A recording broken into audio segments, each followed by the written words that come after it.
오늘 아침 우리에게 주시는 하나님의 말씀은 이사야 32장 1절부터 8절의 말씀입니다.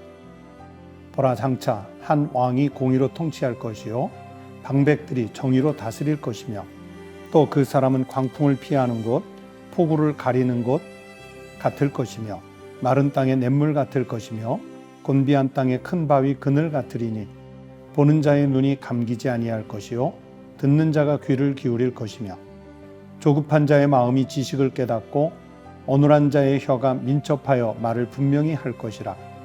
어리석은 자를 다시 존귀하다 부르지 아니하겠고, 우둔한 자를 다시 존귀한 자라 말하지 아니하리니, 이는 어리석은 자는 어리석은 것을 말하며 그 마음에 불의를 품어 간사를 행하며 패역한 말로 여호와를 거스리며 줄인 자의 속을 비게 하며 목마른 자에게서 마실 것을 없어지게 함이며, 악한 자는 그 그릇이 악하여 악한 계획을 세워 거짓말로 가련한 자를 멸하며, 가난한 자가 말을 바르게 할지라도 그리함이거니와, 존귀한 자는 존귀한 일을 계획하나니 그는 항상 존귀한 일에 서리라. 오늘 아침 우리에게 주신 하나님의 말씀입니다. 성도 여러분, 새로운 한 주간을 시작하는 월요일 아침입니다. 이 한 주간도 하나님의 돌보심 속에 건강하시고, 또 많은 위험이 도사리고 있는 세상에서 안전하게 살아갈 수 있는 복된 한 주간이 되시기를, 그리고 오늘 월요일 하루가 되시기를 주의 이름으로 축복합니다. 오늘 1절부터 8절까지의 말씀을 중심으로 새벽 묵상을 해보려고 합니다.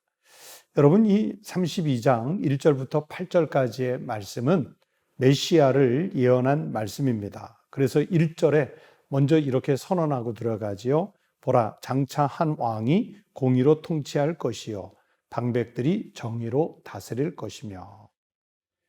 여러분, 이사야 선지자는요, 이 긴 예언의 문장을 이어나가다가 흐름이 구분되는 곳들이 있거든요. 그 흐름이 구분되는 곳에서는 메시아의 나라가 우리에게 도래할 것이라 하는 그 예언을 꼭 담았습니다. 제가 일부를 말씀을 드리면 2장 2절부터 4절, 4장 2절부터 6절, 9장 1절부터 7절, 11장 1절부터 9절, 27장 2절부터 6절 그렇게 들어가 있고요. 그 이후에도 여러 번 들어가 있습니다. 이 무슨 얘기냐면, 여러분, 어떤 말씀을 선포하는데 아니면 예언을 이야기하는데 계속 심판만 이야기하고 앞으로 어떤 우환이 있을 것이다, 험난한 인생이 닥쳐올 것이다, 뭐 그런 경고만 계속 한다면 참 그 말씀을 들을 때, 그 예언을 들을 때 힘이 들 거예요. 도대체 그러면 소망은 어디에 있을까? 위로는 어디에 있을까? 이런 험난한 위험과 경고 속에서 우리는 무엇을 보며 살아야 할까? 그런 의문들이 들지 않겠습니까? 그래서 이사야 선지자는 계속 심판만 하고 경고만 내려주는 것이 아니라 중간중간에 어떤 전환점을 이루는 곳에서는 살 길을 제시하는 말씀을 주시고 있는 것입니다. 그래야 심판, 멸망, 책망 등의 이 불의가 사라지고 공의로 통치하시는 하나님 나라에 대한 소망을 이 예언의 말씀을 받고 듣는 사람들이 가질 수 있을 것 아니겠습니까? 여러분, 가끔 등산할 때 도대체 내가 마지막까지 올라가려고 하는 정상이 어디일까? 막 힘이 드는데 끝이 안 보이는 것 같아서 정말 어려울 때가 있습니다. 그런데 때마침 맞은편에서 하산하는 사람을 만나면 꼭 물어보게 되지요. 정상이 얼마나 남았습니까?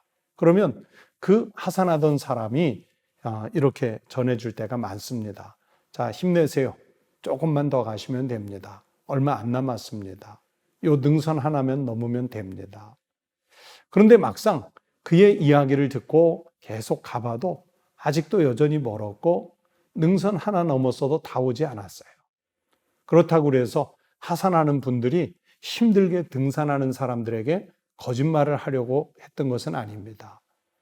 올라가는 길 좀 힘들고 어렵지만 힘내라, 용기를 가져라, 거의 다 왔다, 그렇게 격려하고 위로해 줌으로써 힘들게 올라오는 사람이 포기하지 않고 계속해서 갈 수 있는 그 지속적인 힘을 주려고 하는 목적을 갖고 그렇게 말해주는 것입니다.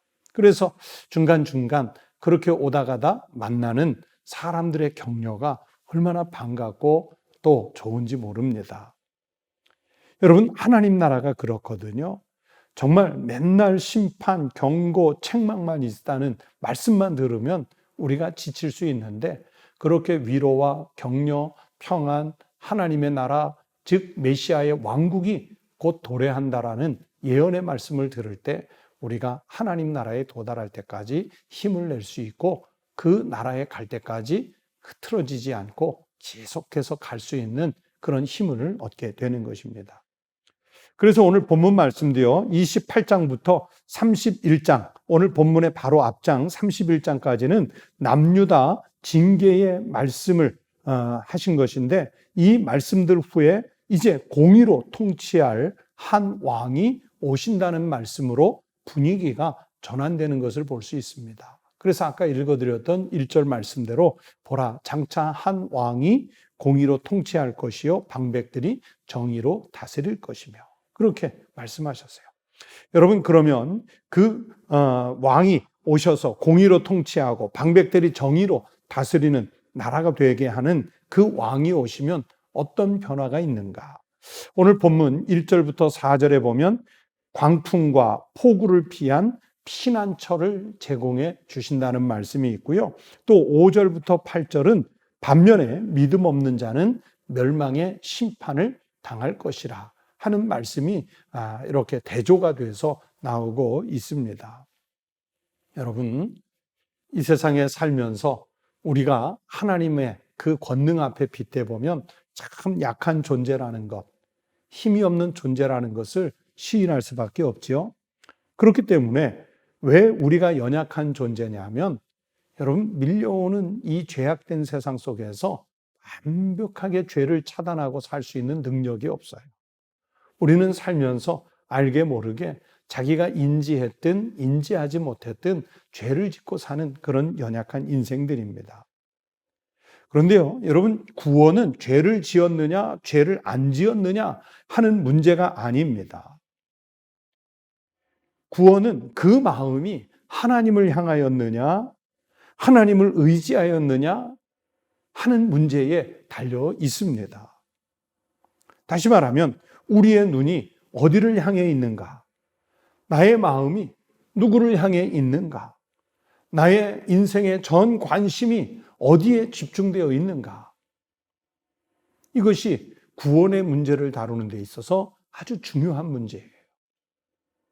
하나님께서 우리에게 찾아오셔서 세상에서 살아가면서 알게 모르게 지은 죄, 그 한 가지 때문에 우리를 버리신다든지 아니면 한 가지 의 때문에 우리를 구원하신다든지 그런 기준이 아니라 일상의 삶 속에서, 일생의 인생 여정 속에서 내가 마음이 누구를 향하였느냐, 정말 하나님을 향하였느냐, 나의 시선이 하나님을 향하였느냐, 나의 관심이 하나님의 뜻과 의에 향하고 있었느냐, 이게 정말 중요한 문제이지요. 로마서 14장 8절에서 그래서 사도 바울이 이렇게 말씀하셨습니다. 우리가 살아도 주를 위하여 살고 죽어도 주를 위하여 죽나니 그러므로 사나 죽으나 우리가 주의 것이로다.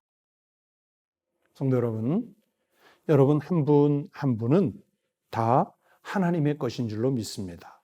즉 주의 것인 줄로 믿습니다.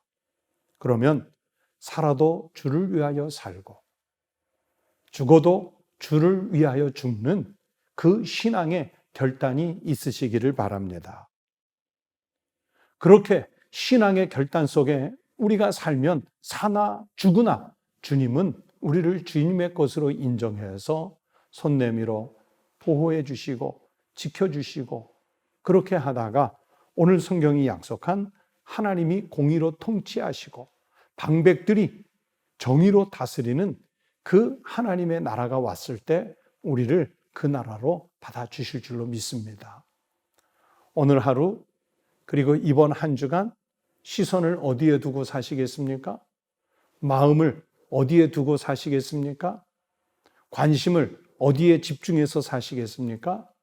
오직 하나님의 뜻에 집중하시고 하나님 말씀에 집중하시고 하나님의 인도하심에 집중해서 사셔서 하나님이 우리를 통치하시는 그 은혜의 감동 속에 들어가는 믿음의 성도들이 되시기를 바랍니다. 그래서 이 험한 세상, 요즘 우리가 엄청난 자연재해 아니면 전염병으로 인한 공포와 두려움 이런 속에 살고 있지만 피난처를 제공하시는 하나님의 품에서 하나님의 은혜 안에서 건강하게 안전하게 평안하게 하루를 살고 한 주간을 살고 인생을 살아갈 수 있는 우리 믿음의 성도들이 되시기를 주님의 이름으로 축원합니다. 기도하시겠습니다.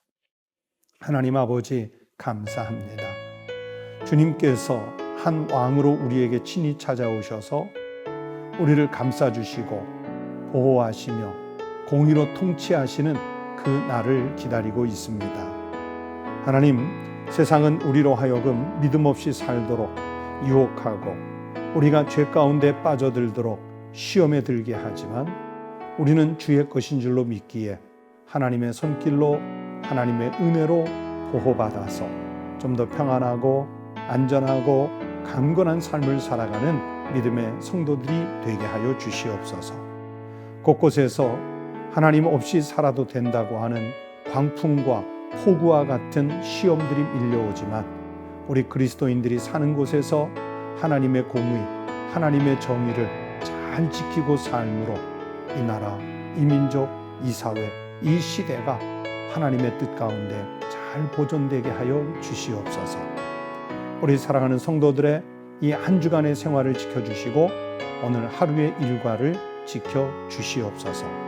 병약한 자에게 하나님이 손을 내밀어 안수하심으로 만져주심으로 치료되게 하여 주시옵소서. 심령이 가난한 자나 재물이 가난한 자나 삶이 가난한 자들에게 하나님의 손길이 닿아 하나님의 축복으로 풍성한 충만한 삶을 살아가게 하여 주시옵소서. 이웃들과 또는 가족들과 또는 직장 동료들과 갈등과 분열 속에 살고 있는 아픈 이들이 있으면 하나님께서 그 마음 어루만져서 평안의 심령을 회복하게 하여 주시옵소서. 오늘 하루도 이 한 주간도 주님의 돌보심 가운데 살기를 간절히 바라고 원하오며 예수 그리스도의 이름으로 기도드리옵나이다. 아멘. 여러분 함께 기도하실 제목을 나누도록 하겠습니다. 첫 번째, 하나님께서 새로운 한 주간 우리가 살아갈 수 있도록 깨워주셨기 때문에 이 한 주간 주님의 돌보심과 주님의 인도하심 속에 살아가는 복된 한 주간이 될 수 있도록 꼭 기도하시고 한 주간을 시작하시기 바랍니다. 두 번째는 우리 가정들을 위해서 기도하십시다. 우리 사랑하는 성도들의 가정이 형통한 가정, 평안한 가정, 그리고 믿음이 든든해서 신실한 가정들이 될 수 있도록 함께 기도하십시다. 세 번째는 우리 사회의 불안과 걱정, 염려, 갈등 이런 것들이 다 사라지고 평안이 회복되는 나라, 평안이 회복되는 사회, 평안이 회복되는 이 시대가 될 수 있도록 위해서 기도해 주시기 바랍니다. 그리고 여러분 개인의 기도 제목을 함께 기도하시겠습니다. 다 함께 기도하겠습니다.